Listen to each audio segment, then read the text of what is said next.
really, really huge warnings coming in a really crucial state, the state of Georgia.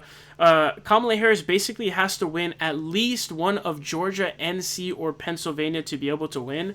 Georgia is absolutely huge. It flipped to blue back in 2020 with Joe Biden. He wins by 0.2%, unfathomably close. About a 1 million increase in voters from 2016 to 2020.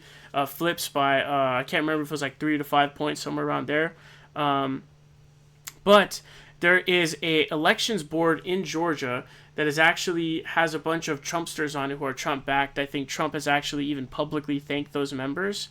And so people are sounding the alarms right now, because pretty much what's happening right now is they keep passing these rules really, really close to the election to give them the power and the ability to question the election results and prevent certification. So it looks like their target is to target certification to try to bring that into question. So this says, organized conspiracy. Experts warn Trump allies on Georgia election board are, quote, sowing chaos. Trump allies already, quote, successfully disenfranchising voters, advocate says, warning of, quote, rogue actors in November. Allies of former President Donald Trump on the Georgia State Election Board are stirring up chaos by passing new mandates ahead of the November election in a bid to dissuade voters and overwhelm local election officials, election experts warn. The Georgia Elections Board passed a handful of rule changes this month that election officials across the state have decried as unnecessary and burdensome. One rule passed by a 3-2 partisan line vote August 19th would allow county election board members to delay the certification of votes by investigating discrepancies between ballots cast and number of votes. The board the same day also advanced a rule requiring those ballots to be counted by hand. And earlier in August, the board adopted a rule to allow local election boards to conduct a, quote, reasonable inquiry of election results without defining what that exactly means. So we're kind of doing the Jordan Peterson strategy. You just say stuff that's not clearly defined, and then you can just kind of have plausible deniability and just make up a bunch of stuff. So what it looks like their strategy right now is they want to sow the seeds of doubt. They want to give themselves a vehicle to be able to sow the seeds of doubt. And what I think they're going to do is they're going to try to make it so that if they can sow the seeds of doubt, lies, and about the validity of the election results, I think they're going to use that as a platform to be able to find a vehicle from which then they can steal the election. So, for example, they might not use these rules directly to change the votes or to get rid of votes for Harris to give the election to Trump, but maybe they have something happen when the electors meet up. You have like fake elector scheme or those kinds of things. As long as they can get their goal of casting doubt on the election results, they'll be able to then find a vehicle to get them to the destination that they're trying to go to. But first, what is required is they need to be able to find that seed of doubt that they need to be able to sow. So that's what they're trying to do right now.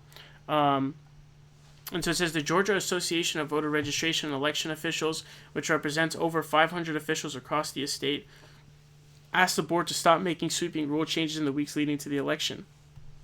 Kathy Woolard, former chair of the Fulton County Board of Registrations and Elections, said normally the association itself would have come to the board to ask for particular changes well ahead of an election cycle. So there's another thing they're trying to do. They're trying to pass it at the last second. They're trying to get it through at the last second is what they're trying to do. Almost like what happened like Marbury versus Madison, where Federalists are trying to stuff a bunch of seats before right when they're about to switch over. That has not happened in any of these rule petitions, she said in a call with reporters this week, organized by advocacy group Verified Action. They have come from citizens who, generally speaking, have been, I hate to say it, but election deniers and activists who have kind of continued to stir the pot and have dialogue that there's something wrong with our elections. She continued, this is 159 counties, election administrators, and people who do the work day in, day out. When they come back and say, we don't need this. This doesn't clarify something. This is going to be a problem for us just in terms of the logistics. And then they run roughshod over that and vote, and with the partisan split, you have a problem there. Patrice Perkins Hooker, the former chair of the Fulton County Board of Registration and Elections, said the changes are driven solely by partisanship in favor of Trump. As they become more politicized, they have become a political weapon of parties, a preference to undo the confidence in the election system, to raise doubt about the election system so they become much more politicized in their approach, and these rule-making things are just evidence of it. And so it just goes on to, further detail this. And so it says the Trump allies in the Georgia election board are focusing on a little known part of the voting process, certification. So it looks like they're not even trying to go after the votes, but instead the certification. And then if they can challenge the certification, cast doubt on the certification of the election, well, then they can alter the votes or figure out what to do with that afterwards. But certification is their lane that they're going through. These local election officials are tasked with certifying election results as a ministerial duty under statute. So again, there's this big loophole they're trying to exploit, where you have strictly ceremonial roles that are not actual roles that they actually have. Like, for example, with Mike Pence, what they wanted him to do was they wanted him to recognize electors that would vote for Trump and not ones that would vote for Kamala Harris, for Biden back in 2020.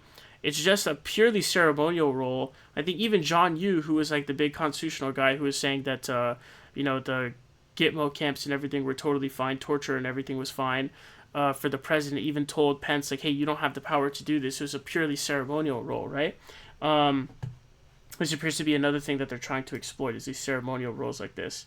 It says certification doesn't happen until local election officials have repeatedly verified the results during the canvass and audit process, which includes everything from cross-checking ballots and tallies against voter lists to verifying signatures on mail-in ballots. States can address suspected errors and fraud with mechanisms from recounts to audits to evidentiary hearings before state election boards. State laws make it clear that election officials have no discretion to refuse to certify election results. Legal experts have told Salon that they expect courts will reject any efforts by local officials to question election results and delay certification.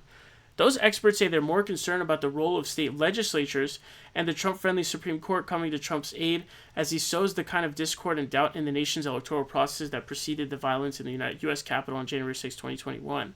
So pretty much what's going to end up happening is what they're going to try to do is cast doubt on the election and then run it to the Supreme Court, hope the Supreme Court is going to save you, and then also hope that the state legislatures that are going to be on your side are going to save you. And this article says that, some of the counties for the certification delay will get outvoted in an area like Fulton County, but there are going to be other counties like Coffee County where it's more like Trumpster areas, and so they're going to be able to outvote. They're going to be able to vote in favor of delaying certification, right? So a really, really big deal here in terms of what they're trying to do. They're trying to steal the election is what they're going to try to do, out and out. Now, Kamala Harris is preparing a legal team. It's 10 times the size of Biden. They've hired Mark Elias sort of as their lead guy, it looks like. So they need to be ready. And so far, they've been pretty prepared in what they're doing. In terms of looking at the polls, what we can see right now is there's actually a big flooding going on right now with the polls, where we're having a bunch of really poor pollsters flooding the numbers right now. So you have like SoCal Strategies, which is right wing, Insider Advantage right wing. Active Vote appears to be complete garbage. I'm not 100% sure, if they are. It doesn't look like they're partisan, but you could just see, a lot of these numbers are off, like a 53-47, for that group and stuff like that, and a 76-24 and things of that nature. Just really doesn't make any sense. And it's even worse when you look at a state like Texas, but they are really flooding it hard. Insider Advantage also right wing, and they were really bad in 2022. Qantas polls also right wing, running for Trump. Trafalgar right wing, running for Trump. Redfield is trash. Wick is another one as well. They were the worst one that we've seen from 2022. The worst. Okay, the worst. RMG also right wing. Fabrizio employed by Donald Trump. They're flooding the polls right now to change the poll numbers as well. If you look at the state of Georgia, Georgia right now, she leads by 0.5 points in the aggregate. The poll numbers are actually looking pretty good for her. She's winning all of the polls post DNC in this Spry Strategies poll. This is also Spry Strategies, also right wing. Looks like they were also enjoined with Wick and separated. So they're also very, very horrible. But even they have Trump +1 and even. But so any of the post DNC numbers, if you start from the DNC and on, post DNC, it starts with this Fox News poll, which has her +2. MC has +1 to +3. Emerson +1. Random trash tier pollster Redfield, which is horrible. They're derated. Trump +2. And then Insider Advantage +1, or I guess it looks like tie here. Some rounding going on somewhere. Maybe the +1 is rounded up. But we can see clearly there's a big trend, right? You can see a bunch of reds to a bunch of blues. Georgia looking really, really good. I think Georgia is actually really good on the fundamentals as well. There's a lot of black voters in the state of Georgia. So I think that she's going to be able to really do well with those people. And they went through a bus tour she capped off her speech in Savannah, Georgia, which there hasn't been like a campaign speech I think in like 30 years or something. Um, Maybe 35. I think it was 1990. It said, but those areas with Macon, Savannah, Augusta, etc. Those areas are really really huge, and then Atlanta is still growing, so there's more black voters that you can pull from. So it's looking really really good, and so they're probably going to be pushed into a position where they have to steal the election. So everything needs to be done. I think the governor there, I think he has the ability. Kemp, I think, has the ability to like stop them right now from doing what they're doing. So there's kind of a rift going on with Kemp and Trump. Kind of, there's kind of like a back and forth kind of going on, some Goku and Vegeta type of stuff happening between them. But looking good for Georgia for Kamala Harris, and so it looks like they're trying to steal it in favor of Trump because they might have to.